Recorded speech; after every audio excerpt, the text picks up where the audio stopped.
ఒక పార్ట్నర్ని చూస్ చేసుకోవాలి అనుకున్నారో వాళ్ళందరూ క్యాలిక్యులేషన్స్ చేస్తూ ఉన్నారు. ఫినాన్షియల్గా తను నన్ను ప్రొటెక్ట్ చేస్తాడా లేదా, నేను సెక్యూర్గా ఉంటానా లేదా, ఇలాంటివన్నీ క్యాలిక్యులేట్ చేసి ఒక పర్సన్ని చూస్ చేసుకోవడం బెటరా, లేకపోతే ఏ క్యాలిక్యులేషన్స్ చేసుకున్నా అలా లవ్వే ఇంపార్టెంట్, అలా బ్లైండ్గా లవ్ చేసి again they do the same mistake? What happens is, in love marriages, most of the people connect with physical and emotional thing. okay, Yes.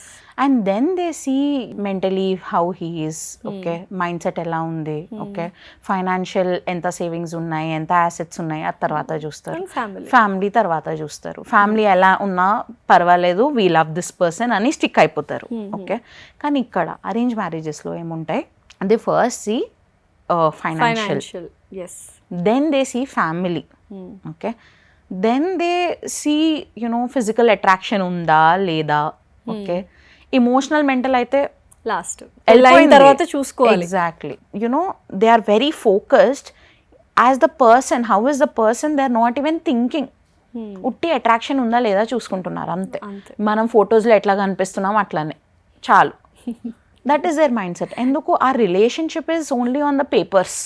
It is very good on papers, but if you dig deep, you will understand there is a lot of chaos. Yes, definitely. ఇంకా చాలా extra marital affairs అంతా arrange మ్యారేజెస్లో పెరుగుతున్నాయి. ఇంకా మన హైదరాబాద్లోనే చూస్తే next marriage అయినా 3 monthsలో చాలా డివోర్స్ కేసెస్ పెరుగుతున్నాయి. 3 monthsకి ఎవరైనా ఫేక్ చేయొచ్చు, నా మొత్తం పర్సనాలిటీ ఫేక్ చేయొచ్చు. 3 months తర్వాత మొత్తం బయట కలర్స్ వస్తున్నాయి కదా.